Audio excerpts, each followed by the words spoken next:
Hello friends, मैं शिव निचान आपका स्वागत करता हूं आपके अपने यूट्यूब चैनल पर। दोस्तों, आज की वीडियो में यहाँ पर मैं आपको बताने वाला हूं इनकम टैक्स रिफंड का latest status. Income tax return ITR 1, 2, 3, 4 सब यहाँ पर जो है फाइल हो चुकी है। काफी सारे पर्सन है जो कि यहाँ पर वेट कर रहे हैं, लेकिन जो स्टेटिक्स है वो भी अपडेट नहीं हो रहे हैं। लेकिन फिर से जो ITR की प्रोसेसिंग है वो अब यहाँ पर स्टार्ट हो चुकी है। तो आज की वीडियो में यहाँ पर मैं आपको ITR 4 का केस दिखाने वाला हूँ। देखिए, यहाँ पर एडवाइजरी भी जारी की गई है, कोई भी आप जो है फेक लिंक या फिर किसी भी ईमेल या व्हाट्सएप पर आपको क्लिक नहीं करना। इनकम टैक्स से रिलेटेड जो भी सर्विसेज हैं केवल वो इसी वाले वेबसाइट के द्वारा प्रोवाइड की जाती है, www.incometax.gov.in। अगर आपको यहाँ पर चेक करना है, अपना रिफंड चेक करना है, कोई भी एक्टिविटी करनी है तो इसी वेबसाइट से आपको करनी है। और वो भी यहाँ पर पहले लॉगिन करें अपने पैन कार्ड के द्वारा। फिर उसके बाद यहाँ पर आप जो है इसका जो भी आपको रिफंड स्टेटस चेक करना है, ITR का स्टेटस चेक करना है, वो यहाँ पर आप चेक कर पाएंगे। सबसे पहले मैं यहाँ पर लॉगिन कर लेता हूँ। लॉगिन करने के बाद आपको इस टाइप का व्यू आएगा। अब यहाँ पर आपको जाना है व्यू फाइल रिटर्न्स पर चेक करना है, क्लिक करना है। यहाँ पर क्लिक करने के बाद जो है नेक्स्ट पेज पर ये डायरेक्ट होंगे। तो ये ITR 4 का केस है। इसमें ITR 27 जुलाई को फाइल हुई थी, 28 जुलाई को वेरीफाई की गई है। और इसमें जो यहाँ पर ये प्रोसेसिंग है 3 तारीख को कंप्लीट हो गया, रिफंड भी क्रेडिट हो गया। जो रिफंड है वो यहाँ पर में 9,000 रुपीज़ का रिफंड है, 9,000 रुपये का जो रिफंड है डायरेक्टली क्रेडिट हुआ है। मैं आपको रिसीट से भी एक बार दिखा देता हूँ। तो पहले मैं यहाँ पर रिसीट्स डाउनलोड कर लेता हूँ।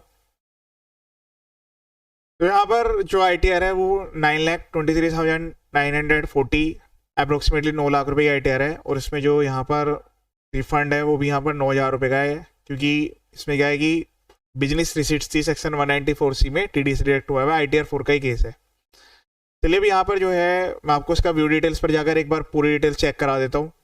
जो यहाँ पर रिफंड है वो प्रोसेस किए गए हैं, ईमेल्स भी, उसके अलावा SMS, और यहाँ पर जो ऑर्डर है वो जारी किया जाता है। तो इंटीमेशन ऑर्डर तो पोर्टल पे आता है, बाकी SMS नॉर्मल SMS में रिसीव होते हैं, और ईमेल पर जाता है कम्युनिकेशन कि आपकी जो ITR प्रोसेस हुई है। तो ये जो है अर्ली मॉर्निंग इसमें रिफंड क्रिएट हुआ है 3 तारीख को यहाँ पर 2:12 पे, यानी कि आप देख रहे होंगे कि ये रात का टाइम है। तो जो भी प्रोसेसिंग होती है वो ऑटोमेटिकली CPC के द्वारा होती है, इसमें कोई मैनुअल इंटरवेंशन नहीं रहता है। अगर सब कुछ ITR सही फाइल हुई है, आपने TDS प्रॉपर्ली सही क्लेम किया हुआ है, फॉर्म आपका करेक्ट है, उसके अलावा सारी इनकम को इंक्लूड किया गया है, तो वो भी यहाँ पर जो है ITR प्रोसेसिंग डायरेक्टली होती है, और क्रेडिट भी यहाँ पर रिफंड ऑटोमेटिकली होता है। लेकिन अगर बैंक वैलिडेशन में प्रॉब्लम है तो रिफंड होने में प्रॉब्लम हो जाती है। अब यहाँ पर आपको इसका बैंक स्टेटस भी एक बार चेक करा देता हूँ। और मैं अपने यूट्यूब चैनल पर डेली बेसिस वीडियो जब अपलोड करता हूँ, जैसे जैसे प्रोसेसिंग कंप्लीट होती रहेंगी, फर्दर आपको अपडेट्स मिलती रहेंगी।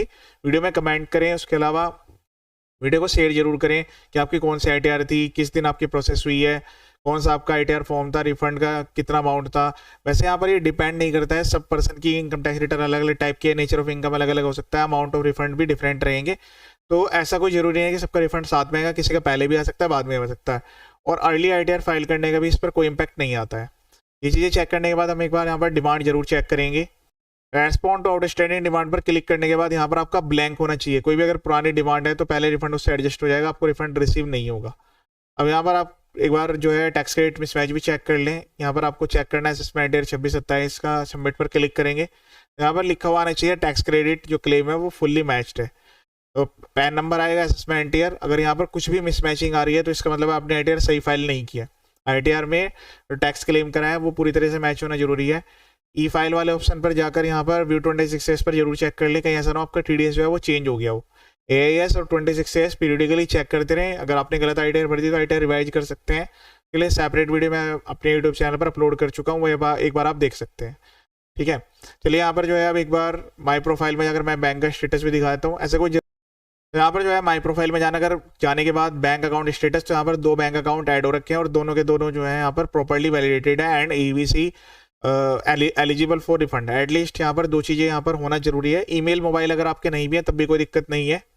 अब इस केस में ध्यान से देखिए, जो ईमेल ID मोबाइल नंबर है वो एक बैंक में तो लिंक है, दूसरे बैंक में लिंक नहीं है, तो इससे कोई फर्क नहीं पड़ता है, बस validated and eligible for refund होना जरूरी है। अगर आप ये कर सकते हैं कि बैंक में भी जो ईमेल ID मोबाइल नंबर है और जो यहाँ पर अकाउंट में दी गई है वो सेम यहाँ पर हो सके तो वेल एंड गुड है। उसके लिए आप जो है बैंक में जाकर ReKYC कंप्लीट कर सकते हैं। ईमेल ID मोबाइल नंबर आधार पैन सबको ReKYC करके कंप्लीट कर दीजिए। 3 डॉट्स पर क्लिक करके दोबारा से इसको वैलिडेट कर दीजिए। रिवैलिडेट पर क्लिक करने के बाद यहाँ पर फिर से सिस्टम इसको वैलिडेट करेगा। जब आप KYC कंप्लीट कर ले उसके 2-3 दिन बाद आपको एक्टिविटी करनी है। अब यहाँ पर ये एक्टिविटी कंप्लीट करने के बाद अब जो है अगर ये सक्सेसफुली यहाँ पर ये सब चीज़ अपडेट हो जाती है तो वेल एंड गुड है, नहीं तो आप जो है इसको रिमूव कर दीजिए। 2 ऑप्शन आते हैं, रिमूव का और रिवैलिडेट का। तो रिमूव करके दोबारा से ऐड बैंक पर क्लिक करके फिर से ऐड कर दीजिएगा। इसको प्रॉपर्ली यहाँ पर वैलिडेशन होना जरूरी है। ITR में भी सारे बैंक अकाउंट देना जरूरी है और इनकम टैक्स के पोर्टल पर भी सबको वैलिडेट करना जरूरी है। अगर एक में रिफंड फेल्ड हो जाता है तो दूसरे में आ जाएगा, तो उससे भी कोई दिक्कत वाली बात नहीं है। उसके बाद मैं आपको ग्रीवेंस बता देता हूँ। ग्रीवेंस का ऑप्शन आता है, तो आप यहाँ पर कॉल पर क्लिक करके जो डिटेल्स दी गई हैं उस पर भी कम्युनिकेट कर सकते हैं, या आप चाहें तो यहाँ पर CPC ITR में क्लिक करके और ग्रीवेंस सबमिट कर सकते हैं। इसमें दो तरीके से ग्रीवेंस है। एक तो आपका प्रोसेसिंग का कि आपकी ITR प्रोसेस नहीं हो रही है, तो आप यहाँ पर सेलेक्ट कर सकते हैं अदर प्रोसेसिंग। बाकी और भी ऑप्शंस दिए गए हैं। कंटिन्यू पर क्लिक करेंगे, असेसमेंट ईयर।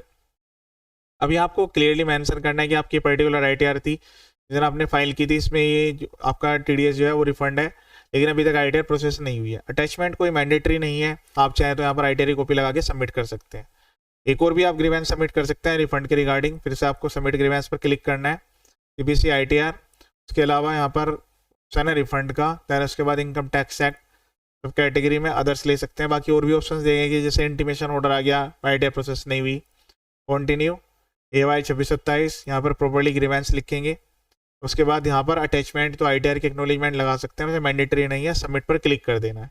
केवल और केवल आपको कम्युनिकेशन इसी वेबसाइट के द्वारा होगा। अगर कुछ भी आपको गलत लगता है, एक्सपेंस गलत क्लेम कर लिए गए हैं, कोई एग्जाम्शन गलत ले लिया है, या आपने ITR फॉर्म गलत सेलेक्ट कर दिया है, तो ITR रिवाइज कर सकते हैं। 31 दिसंबर 2026 तक का टाइम है आपके पास। रिवाइज के लिए मैंने सेपरेट वीडियो अपने यूट्यूब चैनल पर अपलोड कर दिया था, लेकिन जो टाइम लिमिट है वो जब आप रिवाइज कर देंगे वहाँ से काउंट होगी। तो ITR 1 और 2 की प्रोसेसिंग में 15 से लेकर 30 दिन तक का टाइम लग सकता है, जबकि ITR 2 और 3 में 45 से 60 दिन तक का टाइम लग सकता है, अगर सब कुछ ओके है तो।